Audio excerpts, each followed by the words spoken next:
L'industrie bancaire vient d'enregistrer sa meilleure performance depuis plus de 15 ans, avec des rendements sur capitaux propres de l'ordre de 12% en 2022, 13% en 2023, à comparer à la moyenne des rendements de l'ordre de 9% depuis une quinzaine d'années. C'est bien sûr l'augmentation des taux qui, en sous-jacent, a généré cette performance et qui a permis à l'industrie d'accumuler 1400 milliards de profits en 2023, à comparer à la moitié environ enregistrée en 2017.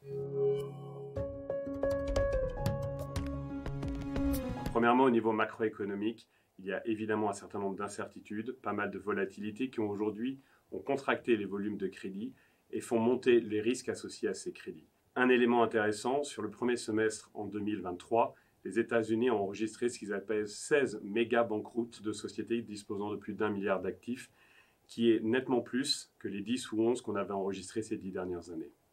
Au-delà du macroéconomique, il y a des éléments microéconomiques intéressants à regarder, avec des géographies qui bénéficient de la hausse des taux, l'Italie, l'Espagne, et celles qui n'en bénéficient pas parce que dans leur portefeuille, beaucoup de taux sont fixes, comme la France, où l'épargne réglementée joue également un rôle important.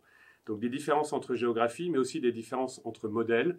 Vous avez des acteurs spécialisés, par exemple dans le paiement, qui aujourd'hui, pour près de la moitié d'entre elles, 48% exactement, ont des rendements sur capitaux propres au-dessus de cette barre des 12%. Et à l'inverse, des banques universelles systémiques qui, pour près de 9 sur 10 d'entre elles, ont des rendements sur capitaux propres inférieurs à ces 12%.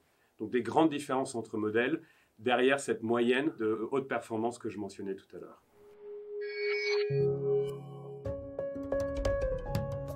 De ces éléments découle une valorisation de l'industrie bancaire qui cesse de nous frapper, puisqu'aujourd'hui, quand on regarde la valeur des banques ramenée à leur valeur comptable, on est à 0,8 fois, quand le reste de l'industrie ou des industries, en dehors de la banque, opère à 2,4 fois.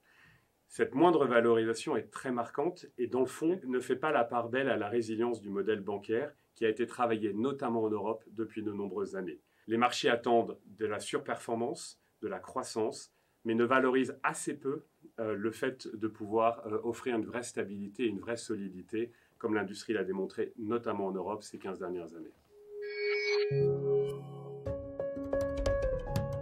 Face à ces enjeux, quoi faire ? Il y a 3 éléments qui nous semblent essentiels pour les banques à travailler en parallèle et qui rendent l'exercice assez compliqué. Premier élément, continuer les efforts autour de la résilience du modèle, autour de la gestion des risques, en intégrant des nouveaux risques et en gérant la volatilité au mieux. Deuxième élément, un peu plus nouveau, la technologie. On parle beaucoup d'intelligence artificielle. Comment l'utiliser au service d'une plus grande agilité, d'une plus grande innovation, d'une plus grande efficacité, au service des clients, au service de la proposition de valeur des banques. Et puis, troisième axe important, celui des talents, avec un double enjeu pour l'industrie bancaire, à la fois attirer des nouveaux talents, des talents autour de la donnée, des talents autour de la technologie, et puis ramener aussi les talents. L'industrie bancaire est un des gros employeurs en France et en Europe, et de s'assurer que l'attractivité de ce secteur restera, puisque la transformation qui est en cours demandera beaucoup d'interventions humaines pour apporter le conseil que les clients recherchent.